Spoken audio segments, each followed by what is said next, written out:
Fala pessoal, tudo bem? Mais um podcast Sucesso Ilimitado. Queria agradecer a todo mundo que está acompanhando. Já aproveita e se inscreve aqui no nosso canal.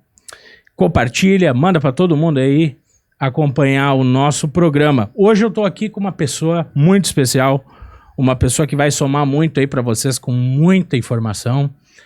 Ele é professor de medicina da Unicinos, cirurgião oncológico geral e cirurgião robótico, Dr. Carlos Antonello.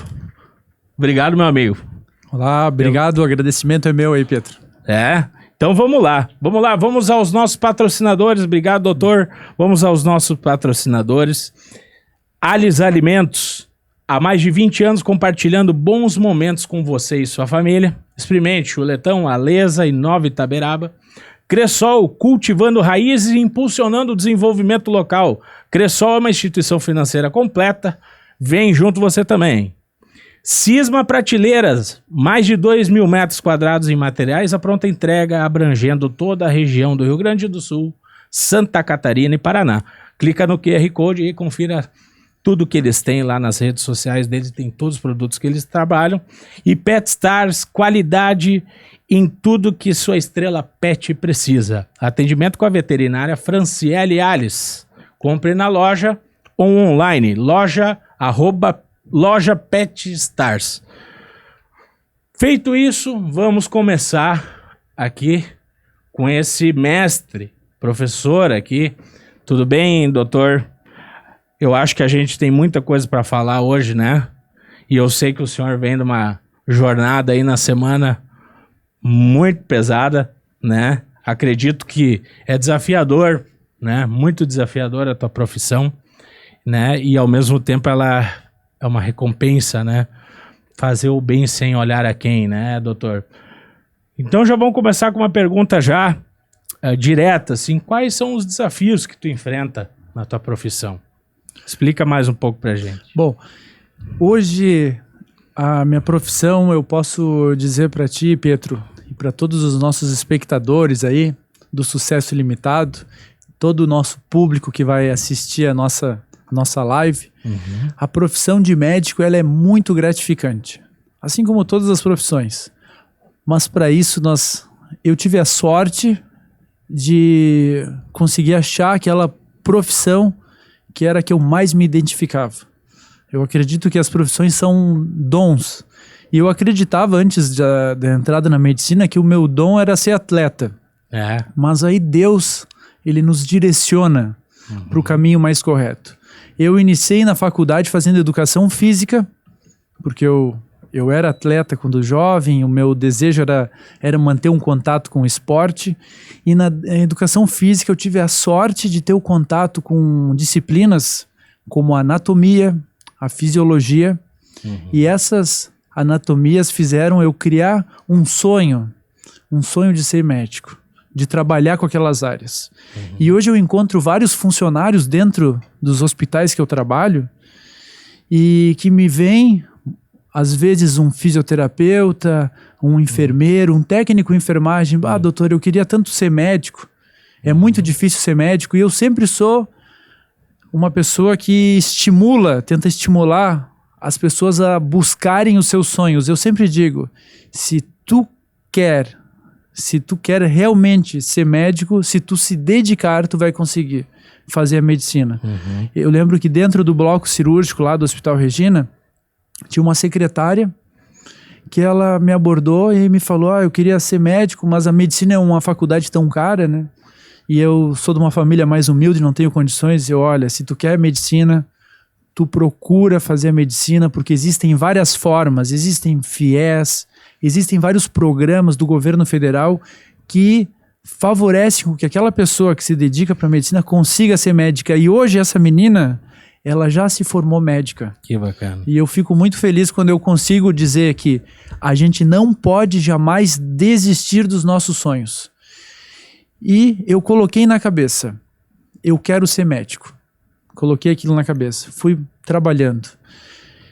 E eu cheguei em casa certa vez e tinha a mãe de um rapaz que morava comigo. Nós morávamos entre 5 estudantes E a mãe dele perguntou, como é que tu tá na educação física? E eu disse, olha, eu vou trocar de profissão.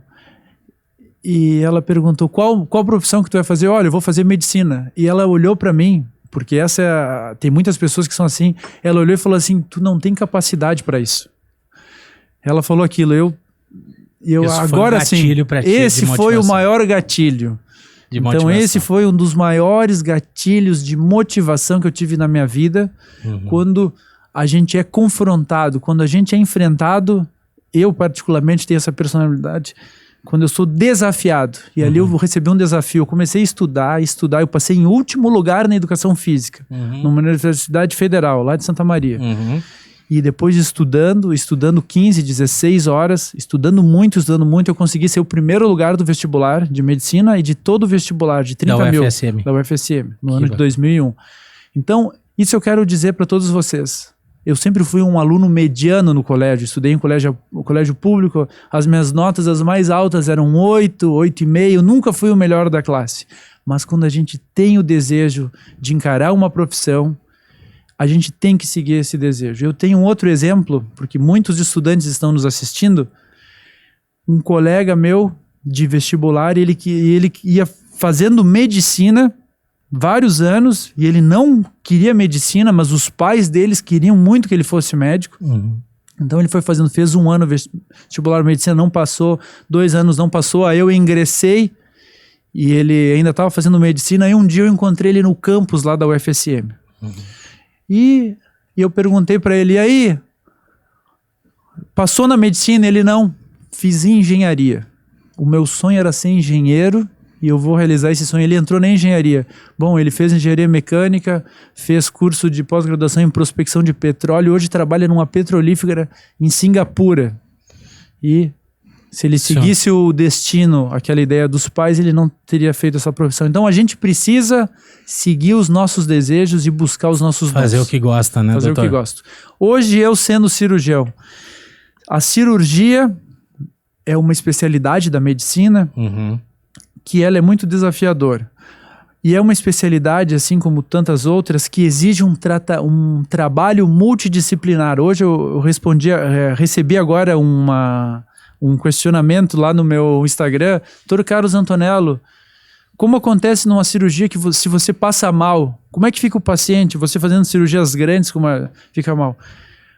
Cirurgia a gente não faz sozinho, a gente faz em equipe. É um trabalho de vários profissionais. Uma cirurgia de grande porte, nós precisamos de outros colegas cirurgiões que sejam capacitados tanto como eu para desempenhar aquela cirurgia. Então, ela é um trabalho que exige a presença de outros profissionais. O resultado é fruto de um trabalho coletivo. Assim como um time de futebol, como é campeão, não é um jogador, é uma equipe. Sim. E eu tenho uma satisfação de fazer parte de uma equipe, que eu coordeno a minha equipe, e formada por vários profissionais competentes e qualificados. Então esse é um dos desafios e uma das formas que a cirurgia existe na nossa vida. É isso aí, que bacana. Doutor, então vamos entrar um pouco na questão oncológica, né? E vamos começar do princípio. O que é um câncer?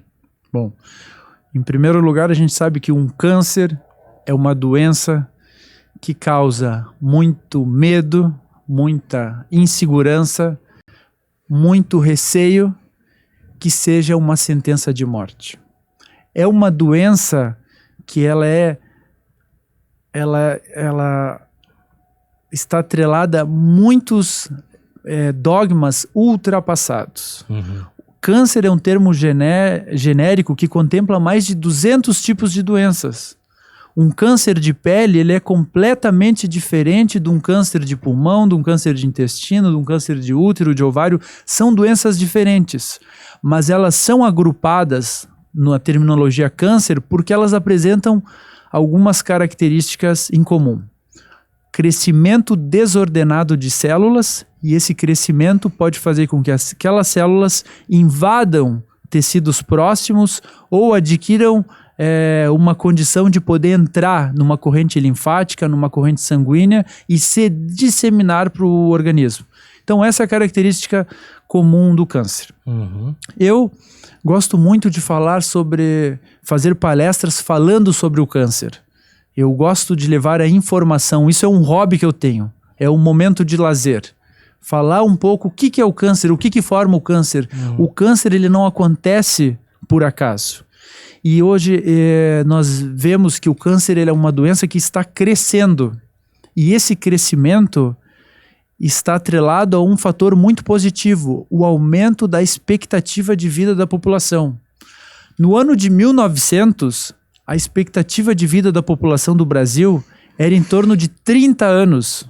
Imagina, em 1900, 124 anos atrás, a expectativa de vida era 30 anos. Nos Estados Unidos era em torno de 49, 50 anos. E olha, a expectativa de vida hoje aqui é em torno de 75 anos. Vejam como aumentou. Isso se deve a muitos trabalhos, a redução da mortalidade infantil, as melhorias das condições, as vacinações, os métodos diagnósticos, as terapias que progrediram. Então é multicausal. Mas uma das principais fatores que faz com que o câncer aumente de forma significativa é o aumento da nossa expectativa de vida. Quando as pessoas duravam 30 anos, o câncer não era uma doença frequente. As pessoas morriam mais de acidentes, de infecções, de outras doenças. Mas hoje, como grande parte das pessoas ultrapassam os 60 anos, o câncer se tornou uma doença que é praticamente epidêmica. É uma doença muito comum. Porém, a gente se depara sempre com situações que se repetem. Os familiares descobrem que o pai, a mãe ou o avô têm câncer e eles não querem que a pessoa saiba que ela tem um câncer. Porque a gente tem aquela noção antiga que a pessoa que tem câncer vai morrer. E isso mudou completamente. Isso aí. Eu vou já emendar. Quais são os sinais? Quais os sinais que o nosso corpo dá, né, num possível diagnóstico de câncer? O câncer, na sua grande maioria... Como ele se manifesta? Numa fase inicial, Pedro, é uma doença silenciosa. Então, a gente vai ter muito poucos sintomas para os cânceres mais frequentes. Por isso que entra aqui, é uma palavra-chave fundamental, a prevenção. Nós sabemos, o principal câncer nas mulheres é o câncer de mama. Toda mulher após os 40 anos tem que fazer exames de prevenção para descobrir uma doença precoce. No homem, câncer de próstata, após os 45 anos, fazer os exames de prevenção. Após os 50 anos, eu sempre, quando falo faço palestras em igrejas, bairros, postos de saúde, em diversos locais aqui da nossa comunidade, sempre pergunto, quem fez colonoscopia? E a grande maioria das pessoas não fez a colonoscopia. A colonoscopia é um exame de prevenção que as pessoas devem realizar após os 50 anos. Então, nós temos várias formas de descobrir o câncer numa fase inicial. E isso depende muito da prevenção. Quando a gente faz um diagnóstico de uma doença que é no seu início, a chance de cura é maior que 90%, 95%. A gente tem uma doença que é plenamente tratável. Sim. E agora as pessoas que estão nos assistindo, doutora, eu descobri um câncer com metástase. Você também tem chance de realizar um tratamento que seja curativo ou muitas vezes que deixe o câncer quiescente, deixe o câncer estabilizado e ele se torna uma doença crônica. Eu tenho dentro do meu consultório muitos pacientes que eu acompanho com câncer há 5 anos, há 7 anos, e que o câncer vai acompanhar eles por toda a sua vida, mas não necessariamente eles vão morrer do câncer. Assim como a pessoa que tem pressão alta, diabetes, doenças crônicas, elas vão ter que realizar tratamento por toda a vida, mas aquela doença não necessariamente vai ser o motivo da pessoa ir ao óbito. E qual o câncer mais difícil de se tratar? Ou vários? O câncer mais difícil de se tratar... Tem algum? Tem. O câncer mais difícil de se tratar é tratar um câncer num paciente que não quer realizar o tratamento. Esse é o câncer mais difícil de se tratar. Eu nunca vou esquecer um paciente lá de 2 irmãos, que quando eu atendi os pacientes oncológicos aqui da rede pública, aqui o nosso município tinha uma rede uma rede pública de tratamento de câncer que era exemplo. Ela acabou aumentando muito, os pacientes se mudavam para a nossa região para realizar o tratamento oncológico, porque tinha uma infraestrutura dentro do Hospital Regina que era sensacional de tratamento do câncer, com uma equipe qualificada, e isso, infelizmente, nos últimos anos foi desmantelado, não existe mais. Então, hoje, muitas pessoas se mudam para municípios de Santa Catarina, Serra Gaúcha, para tratarem o câncer mais próximo, que no nosso município, a cidade de Novo Hamburgo, não tem tratamento do câncer, aqui na cidade, para a rede pública. E um paciente lá de Dois Irmãos fez uma endoscopia e apresentava um câncer gástrico. E ele chegou na consulta já dizendo: doutor, eu não vou tratar o câncer, eu não vou fazer cirurgia, porque eu sei que quando a gente mexe no câncer, a gente espalha e acaba a vida da pessoa. Então, ainda a gente enfrenta muitos mitos, tabus, preconceitos contra o tratamento do câncer. E isso que a gente tem que desmistificar. E esse paciente, ele teve o câncer de estômago dele, eu acompanhei ele num período de 1 ano e meio, do surgimento da doença até a morte, ele não fez tratamento nenhum. E ele não quis fazer. Ele não quis fazer o tratamento do câncer. Em pleno século XXI... E tem alguma forma o paciente, ele estava com metástase já? O paciente, ele tinha um câncer inicial no estômago. Inicial. Ele morreu com toda a progressão da doença sem querer realizar. Sim, ele deu metástase, ele progrediu, o paciente acabou morrendo. E quando o paciente realmente ele procura o senhor e passa isso, né? Como é que o senhor trabalha isso? Tem uma questão de medicação que é feita, até dizem que exercício físico é retardante, né? Eu estou aqui para aprender junto com vocês aí, né, doutor? Esse paciente que não quis ser tratado, né? Como é que a gente, digamos assim, retarda, né, os efeitos do câncer? Nós, como médicos, profissionais da área da saúde, a gente sempre tem que respeitar a autonomia do nosso paciente. O tratamento de uma doença como o câncer, por exemplo, 2 pacientes apresentam um câncer de intestino. O tratamento, ele não é o mesmo tratamento. Não é uma receita de bolo. Não é uma receita de bolo. O tratamento, ele é individualizado para o nosso paciente. Há momentos que aquele paciente precisa realizar uma cirurgia. Há momentos que um paciente com aquela doença precisa fazer uma quimioterapia. E há momentos que o paciente não tem condição de fazer uma cirurgia, de fazer uma quimioterapia, e a gente tem que melhorar a performance do nosso paciente. Então, o tratamento de um paciente oncológico, ele é individualizado conforme as condições clínicas que o paciente apresentar no momento do diagnóstico. Isso é muito importante para a gente tratar o nosso paciente. Graças a Deus, o número de pacientes que chega para procurar um profissional que trata uma doença como essa e não quer receber o tratamento é muito pouco, mas existe.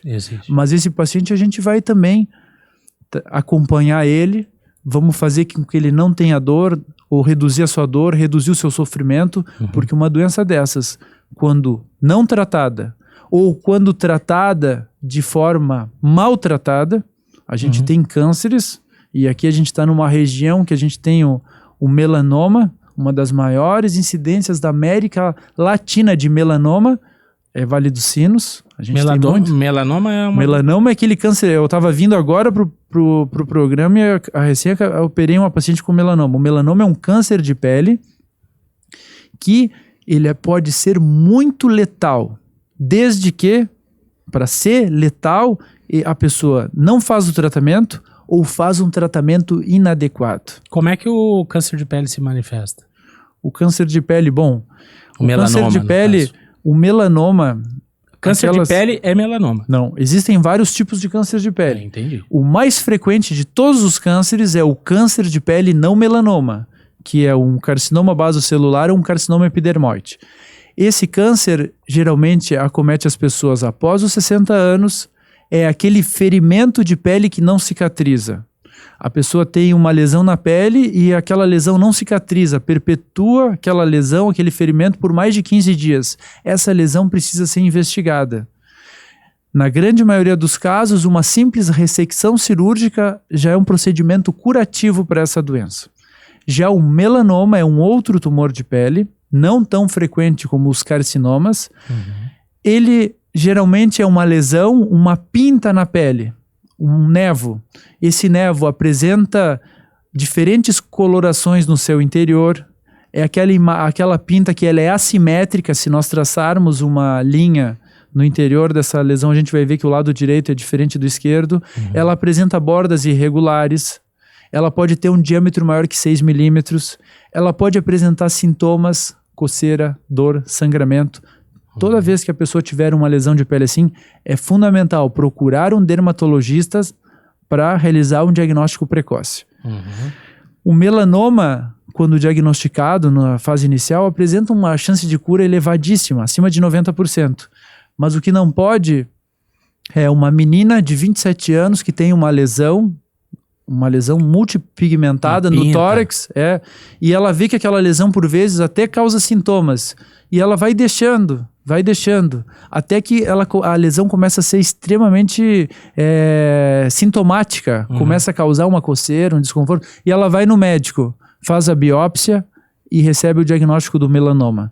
Ela já tinha aquela lesão há 4, 5 anos. Quando nós vamos fazer os exames de estadiamento, as tomografias para ver se o melanoma estava localizado ali ou se ele já foi deu uma metástase, a gente descobre, esse caso que eu estou falando é um caso real, que eu já tive vários, descobre que a paciente já tem metástase no pulmão, no fígado, então a gente está com uma doença avançada. E o câncer, o melanoma, quando ele dá metástase, isso também para o nosso telespectador entender, quando ele dá metástase, digamos assim, ele atingiu o pulmão, o grau de, digamos assim, a chance de tratar quando ele dá metástase, mas quando ele atinge determinado órgão, também pode impactar, digamos assim. Ele saiu do melanoma, foi para o intestino, por exemplo, que é uma região bem sensível, eu acredito, né? Sim. Da metástase. Isso o que eu quero tentar ser didático é o mesmo, ele tem o mesmo peso, e essa é a palavra certa. Quando ele dá metástase e atinge outros órgãos, ele tem, digamos, o mesmo peso na hora do tratamento? Sim. Se ele for uma doença localizada, a gente está falando de uma doença com alto potencial de cura. No momento que ele deu uma metástase, geralmente pode dar metástase para os linfonodos, que são aquelas ínguas, ou uma metástase para o pulmão ou para o fígado. Esse paciente com metástase, hoje nós temos vários tratamentos com medicamentos, que são os imunoterápicos. Imunoterapia, que é um tratamento muito positivo para esse paciente que apresenta uma doença metastática. Então, mesmo o paciente que tem o melanoma com uma metástase, hoje, 2024, esse paciente tem possibilidade de fazer um tratamento e ter uma sobrevida bem alargada com o tratamento. E com isso também a gente tem essa pergunta, né? Às vezes eu me faço essa pergunta, né?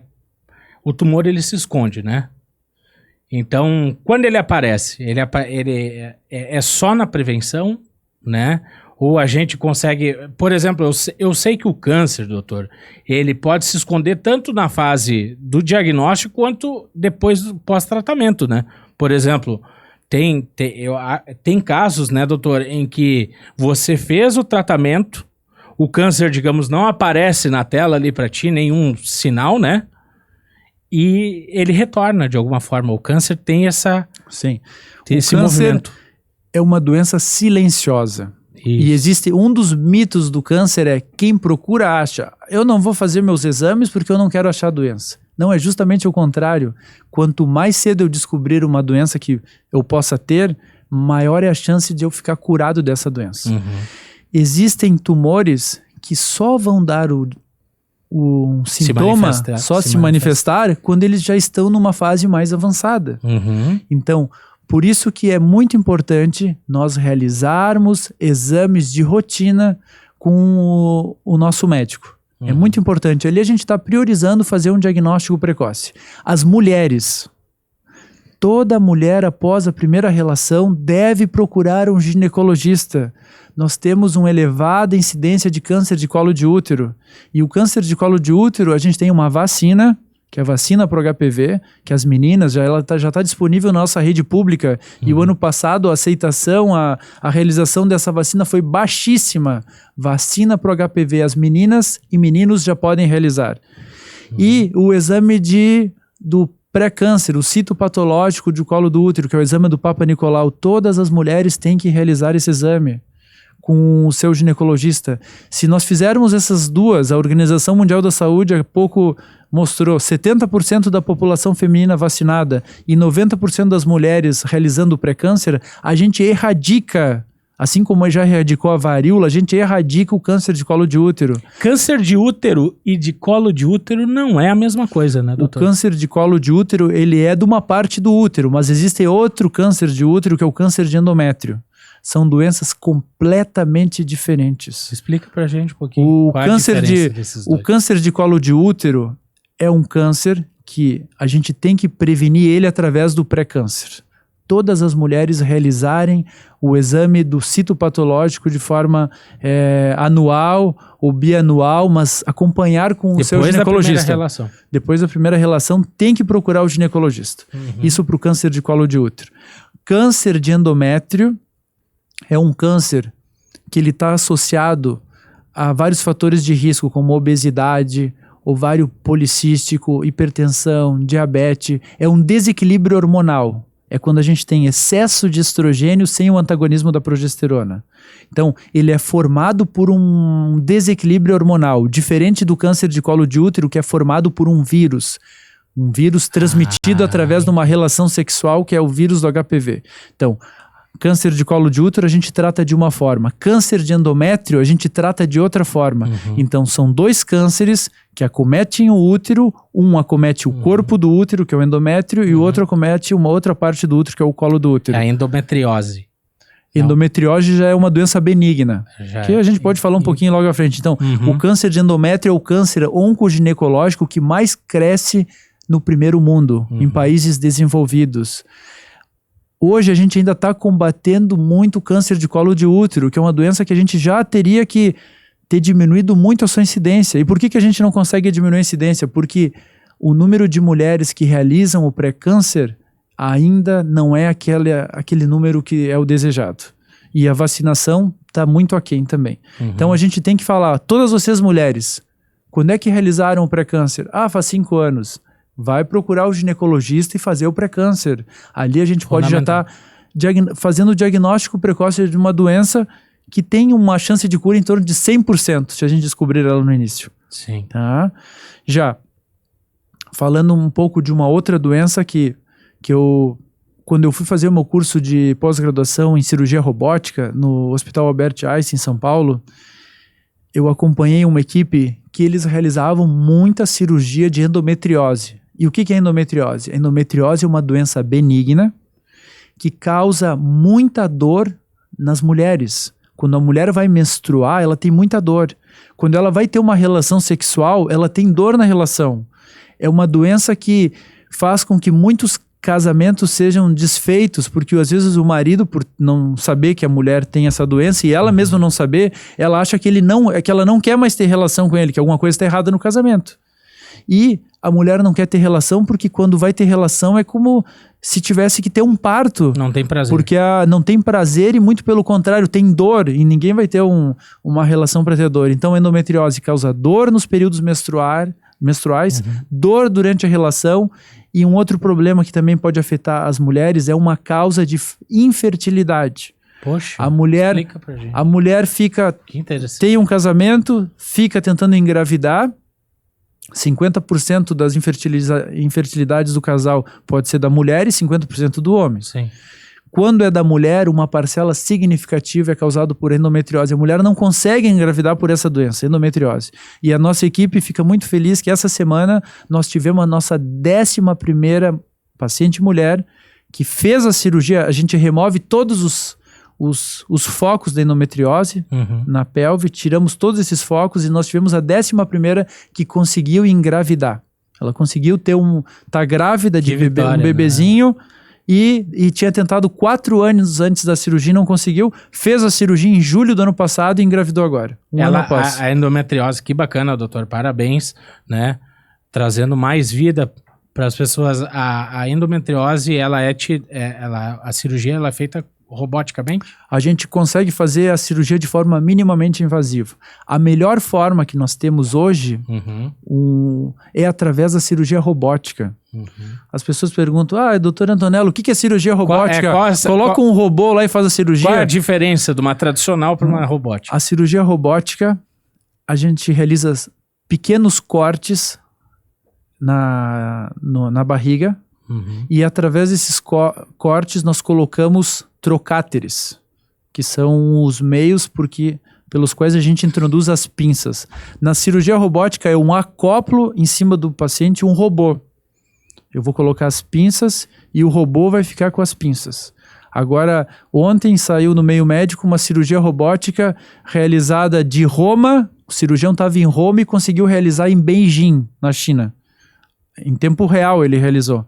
Pela internet, por todas 5G, por todos esses recursos que a gente tem de comunicação. Então, a cirurgia robótica, eu não vou estar numa outra cidade, eu vou estar na mesma sala cirúrgica, de frente para o meu paciente, mas eu vou pilotar o meu console e olhar dentro de uma tela que esse olhar me aumenta a minha visão cerca de 15 vezes. Então eu consigo ver as estruturas, consigo cauterizar vasinho por vasinho, reduz muito sangramento, reduz trauma cirúrgico. Eu tenho um aprimoramento em termos das minhas condições para realizar a cirurgia naquele paciente. E também a minha precisão, ela é aumentada em até 10 vezes.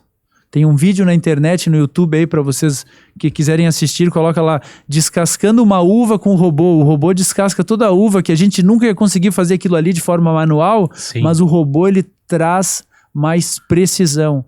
Então, essa precisão ela é fundamental quando a gente quer tirar esses focos de endometriose, preservar toda a inervação e favorecer com que essa mulher possa ser mãe num futuro próximo.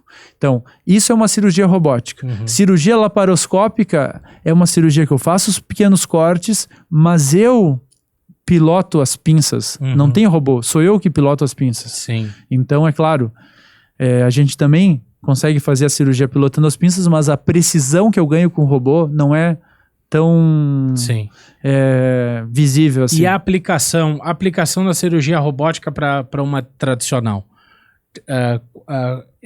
Todos os cânceres, né? Toda a manifestação? Não, existem cânceres que a gente não pode fazer cirurgia até o momento.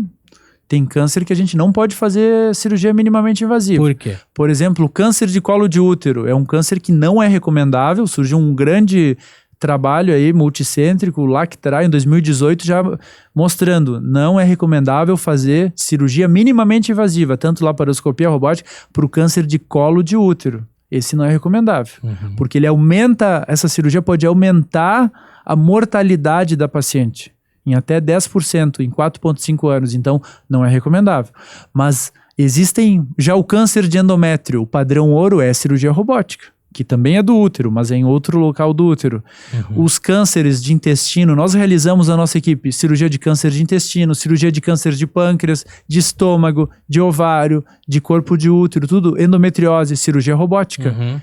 É um ganho considerável para o nosso paciente. Cirurgia de próstata reduz a perda urinária pós-cirúrgica, reduz a dificuldade de ereção. Então o paciente apresenta muitos ganhos. Isso tudo tem que então ser é uma plataforma que a tendência nos próximos 10, 15 anos ser popularizada e a gente poder estar utilizando cirurgia robótica até para tratar o nosso paciente do SUS. Se Deus quiser e que seja um futuro próximo. Sim. Que bacana, doutor. E quais são os critérios, né? O critério para você fazer para você fazer a cirurgia robótica, fazer uma tradicional, isso interfere? O critério é bem simples. Sempre que eu tenho a condição de fazer cirurgia robótica, eu vou fazer cirurgia robótica. Com a cirurgia robótica, o paciente vai ter o meu melhor. Porque eu vou ter uma tecnologia muito melhor. E então, o tempo é o mesmo ou tu otimiza? O tempo é uma coisa que o cirurgião, claro, se der, quanto menos o paciente ficar exposto a anestésicos, Isso. mas hoje os anestésicos são muito mais seguros do que antigamente. É melhor, mas o tempo de uma cirurgia tem que ser o tempo suficiente para que eu possa desempenhar aquela cirurgia, ressecando e retirando todas as estruturas que precisam ser removidas, minimizando o sangramento. A gente sabe que no tratamento do câncer, a gente tem que evitar ao máximo uma transfusão sanguínea. Por causa da imunidade? Por causa que o paciente que Possível recebe infecção. uma transfusão sanguínea aumenta a chance de infecção, aumenta a chance de recidiva do câncer retornar, aumenta o risco de complicações, porque o câncer, porque o sangue, no momento que a gente coloca um sangue, aquele sangue vai ser de outra pessoa.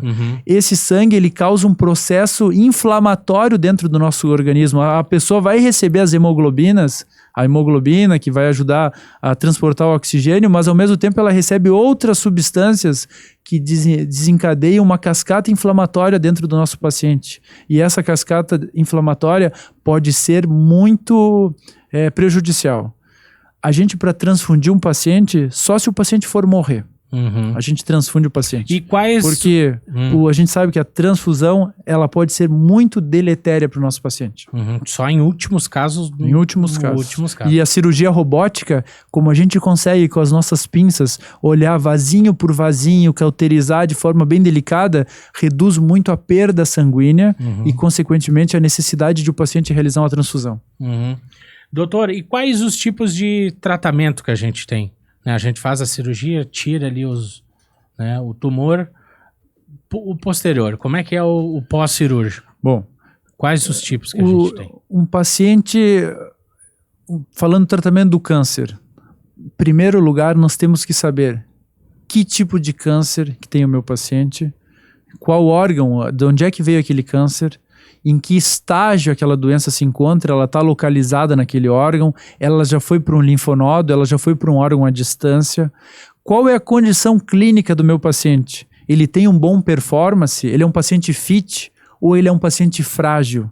Ele é um paciente que consegue dar uma volta na quadra, que consegue se levantar da cadeira e abrir a porta num curto espaço de tempo? A gente tem que avaliar qual o paciente rotina que a gente está tratando, qual é a condição clínica do nosso paciente.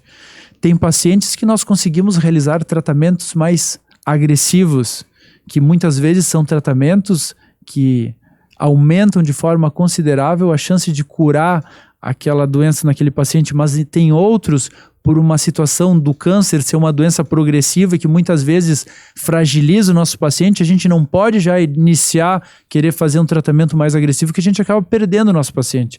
Então o tratamento é individualizado. E de que depende essa individualização? De uma abordagem multidisciplinar.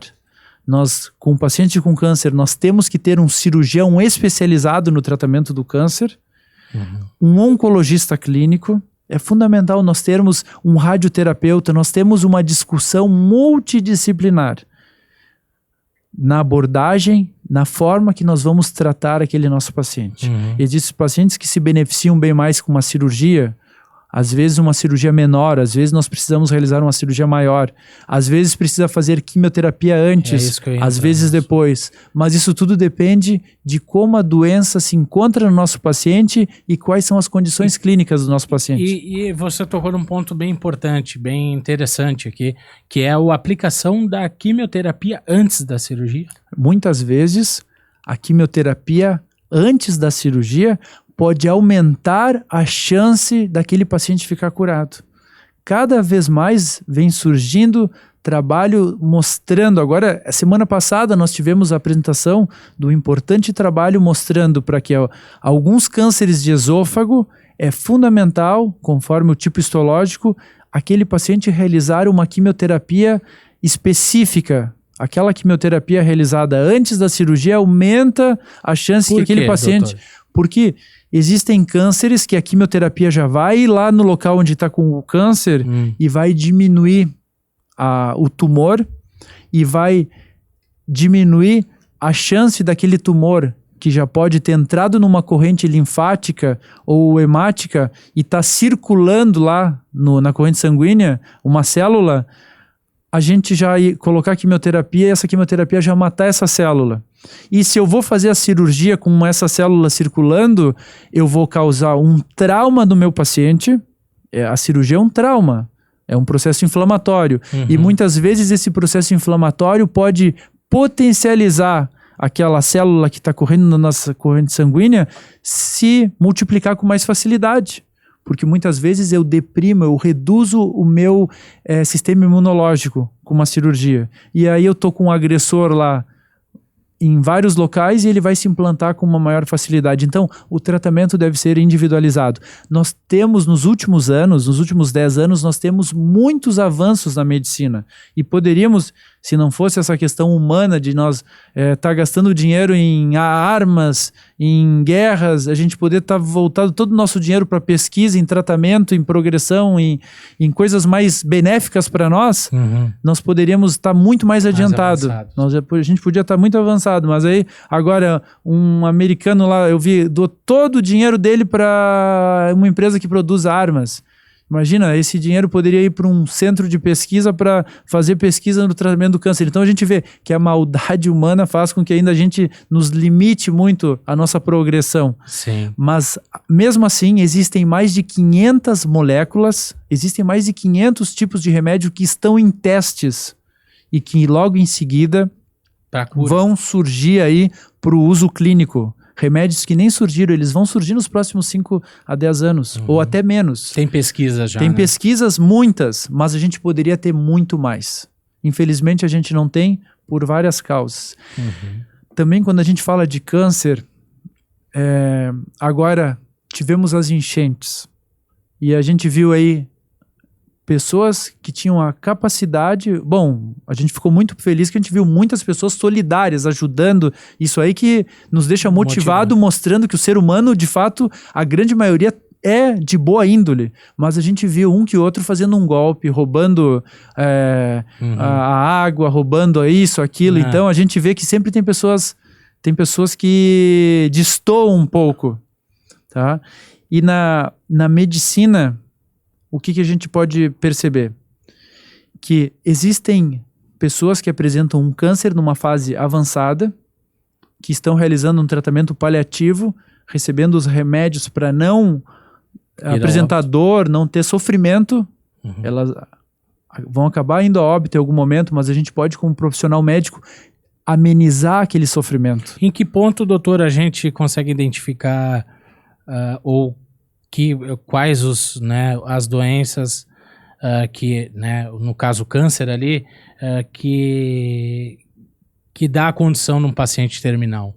Sim, eu já vou responder a tua, mas só acabando aqui a minha linha. Então a gente tem esses pacientes com doenças avançadas e a gente tem várias substâncias, vários medicamentos que não têm comprovação científica do seu benefício, como dente de leão, avelós, graviola, curcumina, fosfetanolamina, alguns tratamentos alternativos aí não tem benefício em termos de tratamento curativo ou para combater aquela doença. E tem pacientes que gastam, às vezes, dinheiro, uma economia de forma desnecessária para realizar um tratamento que não é efetivo. Isso pela ganância daquelas pessoas que comercializam essas substâncias que não são de fato tão benéficas. Sim. Então, respondendo a tua última pergunta, o paciente... Na seara do paliativo. Ali. Sim, o paciente está com uma doença avançada, ele já fez uma cirurgia, a doença retornou, fez vários tratamentos, ou com quimioterapia, imunoterapia, ou agente bloqueadores de sítio específico, e não teve resposta. E já foi tentado vários tipos de medicação, e a doença segue progredindo. Esse paciente talvez... com os tratamentos que nós temos atuais, ele não tenha uma resolução da sua doença. E a doença vai seguir progredindo. Mas a gente não pode chegar para o paciente e falar, bom, agora eu não tenho mais o que usar, pode ir para casa e esperar a morte. Não, a gente acompanha até o fim. Tem tratamento psicológico. Sim, o tratamento é multidisciplinar. Todo paciente com câncer precisaria ter uma psicóloga, entendeu? Uma psicóloga, porque às vezes o paciente está com câncer, quando o paciente recebe a informação do câncer, aquilo ali a casa cai. Então a sensação é de medo, insegurança, que vai morrer. Então o paciente às vezes chega no médico, não consegue se abrir, para os familiares não fala nada e tem um sofrimento muito forte. Então é preciso uma terapia. A psicologia ajuda muito, ameniza a dor e sofrimento. Esse paciente também precisa de uma nutricionista. Então vai precisar de uma fisioterapia. O tratamento é multidisciplinar. A alimentação no pós-operatório, ela é... No pós, no pré, na prevenção, sempre. A alimentação é a chave para a gente evitar o surgimento de muitos cânceres. A gente tem que manter sempre que possível uma alimentação saudável, evitar hábitos que são deletérios, como a bebida alcoólica. A gente sabe que o álcool vai ser tão combatido daqui a uns 20 anos como o cigarro é hoje. O álcool causa muitos cânceres. Então a gente tem que estar antenado para isso, tá? Quais são os que o álcool mais... Diretamente 7. Câncer de laringe, cavidade oral, fígado, pâncreas, mama, colo retal, endométrio, só para falar alguns. O cigarro? O cigarro é ainda responsável por 30% de todos os casos de câncer. Um em cada 3 cânceres é decorrência do cigarro.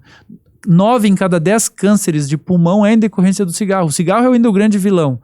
A gente está conseguindo combater bastante o cigarro. Mas eu atendo um ambulatório lá com os alunos do último ano da Unicinos, que a gente pergunta, de cada 5 pacientes que aparece, 3 fuma. Então, a gente percebe que ainda a gente tem muito para avançar contra o cigarro. E às vezes o paciente é o tabagista, o fumante ativo, mas a gente também tem o fumante passivo. E esse também, a pessoa, está com câncer de pulmão. Eu nunca fumei, só em casa o meu marido sempre fumava. Cada 4 cigarros que ele fumava, eu fumava 1. E olha, o montante que ele já fumou, eu já fumei muito. Então, o cigarro é o nosso grande vilão. Mas a gente tem o álcool, a gente tem alguns alimentos industrializados que a gente deve evitar. E a gente tem que priorizar, realizar atividade física. Imunidade. Atividade física, uma caminhada de 35 minutos ajuda muito na prevenção do surgimento das doenças, não só o câncer, de várias doenças. Entendi, bacana, hein, gente, ó, vamos cuidar da nossa saúde aí, hein? Isso serve até para mim, muita coisa que ele falou aqui. E quando o câncer volta, doutor, numa pessoa, ele volta no mesmo lugar? Ou ele pode voltar em outro lugar? Um paciente que realiza um tratamento para o câncer, ele não pode acreditar que na outra semana ele já vai estar curado. Não é assim que funciona. Esse paciente vai ter que fazer um segmento de pelo menos 5 anos. De acompanhamento. Acompanhamento. Com um exame clínico, com exames de imagem, mas o principal é a consulta, é a conversa com o seu médico assistente. O câncer pode voltar no mesmo lugar, ele pode voltar como uma metástase, mas mesmo naqueles pacientes que voltam o câncer, ele pode realizar um tratamento que possa ser curativo. Ontem, nós realizamos uma cirurgia de 10 horas. Poxa. Uma cirurgia de câncer de peritônio. Esse paciente, lá natural de Santa Maria... Câncer do peritônio? Peritônio é uma membrana que reveste os órgãos da cavidade abdominal. E esse paciente, ele tinha um pseudomixoma peritoneal. É um câncer raro, mas é raro que acontece muito.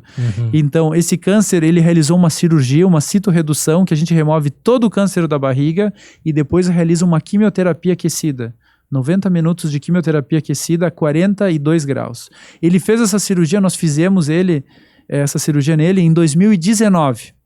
E agora, início de 24, ele estava fazendo os exames de revisão e descobriu uma recidiva. Ele passou 5 anos muito bem. Voltou. E agora teve um retorno. No mesmo local. No abdômen. E a gente realizamos novamente uma cirurgia nele. Tá? Que a gente torce para que corra tudo bem agora no pós-operatório. A cirurgia foi muito boa, mas é uma cirurgia grande. E ele pode, com essa cirurgia que a gente fez, ficar curado da doença. Mas se vai ficar curado ou não, a gente não sabe, a gente não tem essa resposta. É só com acompanhamento. Mas a gente sabe que nesse caso desse paciente, ele se beneficia muito desse tratamento cirúrgico. Então, mas é uma decisão multidisciplinar. Sim. Ele acompanha lá com o serviço de oncologia do hospital lá de Santa Maria, numa decisão interna, junto com a nossa equipe, foi optado por uma nova abordagem. Então, as decisões no tratamento do câncer, elas são multidisciplinar. Até porque, desde o tempo que ele fez a primeira cirurgia até hoje, ele pode ter outros agravantes, outras coisas que influenciaram Não, com certeza. ele, né, doutor? E digamos, o pós também, né? O pós-operatório que era lá naquela época ali, que ele fez a primeira cirurgia, pode ser completamente diferente agora, né? E no caso desse paciente? Sim, o pós-operatório vai depender muito de como o paciente, quais são as condições clínicas que ele se apresenta para realizar a cirurgia. Se ele está numa condição clínica boa, por isso que antes de uma cirurgia de grande porte, nós encaminhamos para nutricionista, para o psicólogo, fazemos que ele vá na academia. Ele vai na academia, não é uma cirurgia que ele descobre hoje e vai operar amanhã, não. Ele descobriu em fevereiro. O câncer é uma doença lenta. A maioria das pessoas acham, eu tenho câncer, tenho que operar amanhã, porque dá uma angústia muito grande. Mas não, primeiro, em muitos casos, eu tenho que melhorar aquele nosso paciente. Melhorar a performance. O resultado pode ser significativamente superior. Sim. Por isso que é importante tratar com o especialista. Sim. Doutor, até estava pensando aqui, né, na questão quando você falou da quimioterapia aquecida, eu achei interessante isso. O que é? Você aplica isso na hora da cirurgia? Durante a cirurgia? Essa técnica é uma técnica que nós removemos todo o câncer do peritônio. O paciente fez 8 horas e meia de cirurgia que a gente ficou lá removendo, tirando em alguns sítios, noutros, 8 horas e meia. Primeiro, para acessar a cavidade de um paciente que faz a cirurgia, demora umas 2 horas para a gente conseguir abrir a barriga e soltar tudo. Então, a gente remove todos os focos da doença e após remover, a gente só pode fazer a quimioterapia se a gente conseguiu remover todos os focos. Porque o quimioterápico aquecido, ele consegue matar células que porventura possam ficar dentro da cavidade. E ele também penetra 2 milímetros em todos os tecidos onde ele passa aquecido. Quando a gente aquece a quimioterapia, em vez de ela só passar na superfície, ela consegue penetrar 2 milímetros. Sim. E muitas vezes esses 2 milímetros pode ser o detalhe, que vai ser o detalhe primordial para aquele câncer ser curado. Então essa é uma técnica que a gente já realiza aqui já há 5 anos na cidade. E a gente tem resultados muito, muito, muito bons, muito positivos, mas é uma técnica que não é uma técnica para todos os pacientes que vão apresentar câncer no peritônio. Ela é individualizada para casos onde a gente sabidamente já tem o conhecimento que o paciente vai se beneficiar mais. Então a gente usa essa técnica para câncer de ovário. Eu ia dizer, quais cânceres? Para os pseudomixomas, mesoteliomas, em algumas situações de câncer gástrico. Existem cânceres que essa técnica mostra um benefício muito significativo. Bacana. Doutor, estamos indo para os minutos finais aqui da nossa... E eu quero fazer um convite. Exatamente, todos que eu já vou abrir aqui nos assistindo. Eu queria fazer um convite. Não, eu vou te dar esse espaço aqui, todo espaço do mundo, doutor.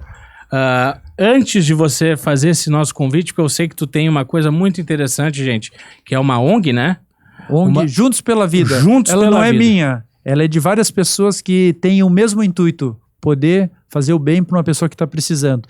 Como essas muitas que entraram aí em açudes, entraram nessa água que transbordou, que se dedicaram para ser voluntários. Então aproveita e já explica pra gente o que a ONG faz e o trabalho que ela anda fazendo aí nesse... Nós realizamos um trabalho voluntário, a nossa ONG é Juntos pela Vida, nós fazemos mutirões para aqueles pacientes que estão na fila do SUS. Agora, eu tinha ido conversar com o prefeito de Encantado, 1 mês atrás, que nós iríamos realizar no final de semana de 25, 26, um mutirão de dermatologia em Encantado. As enchentes nos infelizmente, inviabilizaram. Mas nós fazemos mutirões. Por exemplo, em São Leopoldo, tinha 1.300 mulheres aguardando ginecologista. A nossa ONG contratou 25 ginecologistas. Em 4 dias, foram atendidas 850 mulheres. Dessas 850 mulheres, 92 tinham câncer de colo de útero. A gente, após esses atendimentos, a gente faz um relatório que a gente entrega para a Secretaria de Saúde. Nós já fizemos mutirões aqui em Novo Hamburgo de dermatologia, de otorrino, já fizemos em Voti, 2 Irmãos, Estância Velha, São Sebastião do Caí, a gente já fez em várias cidades aqui. Agora a gente pagou todas as ecografias mamárias do município de São Leopoldo e São Sebastião do Caí. Então é um trabalho voluntário. É um trabalho voluntário que eu faço junto com os meus pacientes. Que bacana. Como é que é? ONG? Juntos pela Vida. E que muitos médicos... Vamos botar aqui embaixo, ó. Tem o Instagram deles Juntos agora. pela Vida. E que muitos médicos também se solidarizam e ajudam bastante na nossa ONG. E nós temos um evento que nós captamos recursos. Esse evento é um show no Teatro Fevale, que se chama Cante pela Vida. Esse show ele iria ser em maio, mas a gente foi bem no olho do furacão, a gente postergou, ele vai ser agora dia 19 de junho. Para todos vocês que estão nos assistindo e querem ajudar, dia 19 de junho, Teatro Fevale, a gente vai ter um grande show com a presença da nossa querida Herta. A tia Herta vai fazer a apresentação. Nós vamos ter Luísa Barbosa, Lucas e Felipe, um coral de crianças, coral Juade, banda Natividade, cantigas de galpão, eu acho que um pajador, Paulo César. A gente vai ter 7 atrações. Que dia? Dia 19 de junho. A renda, cada pessoa que for no show do Teatro Fevale vai estar disponibilizando um atendimento para o SUS. Que o valor daquele ingresso é o que a gente usa para pagar o médico para fazer um atendimento para um paciente que está aguardando na fila do SUS por um atendimento por especialista.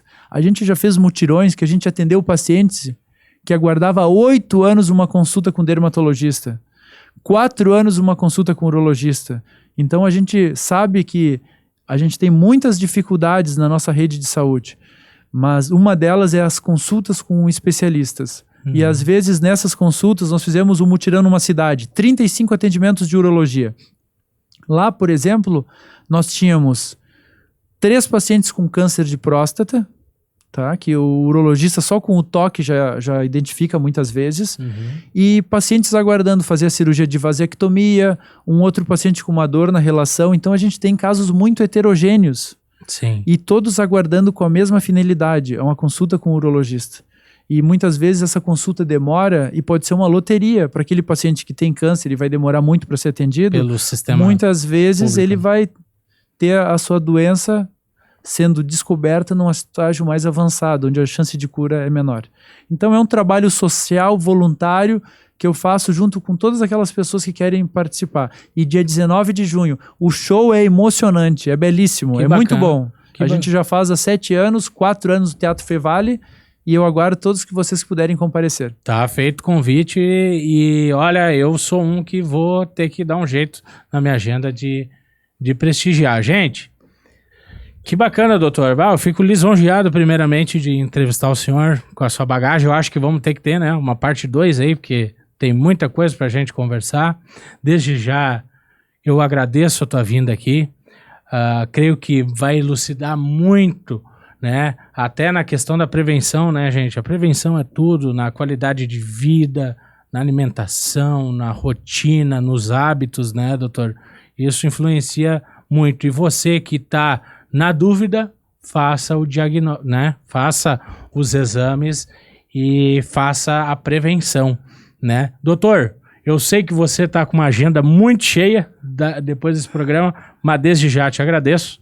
Obrigado. E eu fico com essa última pergunta aqui para ti. Qual é o teu maior sonho, doutor Carlos? Bom, o meu maior sonho é poder realizar a medicina ainda por muitos anos. Esse é um dos maiores sonhos que eu tenho. Fala. E eu fico muito feliz aí, Pedro, com o teu convite, porque para mim sempre é um prazer poder estar falando sobre hábitos saudáveis, prevenção, falar sobre a importância de alguns exames. Volta e meia eu estou caminhando aqui no centro de Novo Hamburgo e um paciente me para. Doutor Antonello, o senhor fez a palestra lá em tal empresa? Lembro que o senhor falou da colonoscopia, eu acabei fazendo e tinha uma alteração. Então eu fico muito feliz com esse feedback e com esse retorno, porque a gente não salva vidas apenas lá na cirurgia, seccionando um tumor, removendo uma doença. Não, a gente pode salvar orientando as pessoas a manter hábitos saudáveis, realizar atividade física. Atividade física pode reduzir até 30% a formação das doenças. Por que a gente não vai fazer uma caminhada? Então a gente tem que fazer atividade física. E eu também, depois de escutar muitas minhas palestras, hoje eu consigo fazer atividade física de forma regular.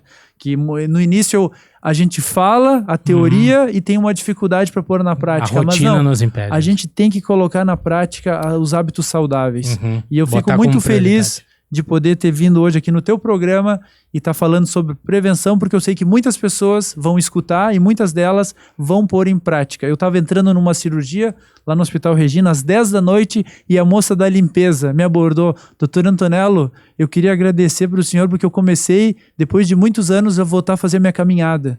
E isso me fez tão bem para minha vida, fazer caminhada, eu me sentia cansada e fazendo caminhada eu me sinto bem melhor. Então, a gente tem esse combustível extra de motivar as pessoas. Só não faz quem não quer, né, gente? Doutor, obrigado. Sigam o doutor Dr. Carlos Antonello com 2 L's. Sigam o doutor nas redes sociais, tem muito material, até a gente botou, a equipe botou, agradeço o Vitinho, o nosso Vitor Santos na produção. Sigam, a gente botou até no nosso Instagram que o doutor tem muito material bom lá para vocês, tem muito ensinamento para vocês, tem muita informação lá, além dessas que ele passou aqui. Obrigado a todos que tiveram nesse programa, obrigado mais uma vez, doutor, a honra é toda minha aqui. E até o próximo programa, gente. Se inscrevam, me sigam lá nas redes sociais, pietrorosso.br, e até o próximo programa. Valeu!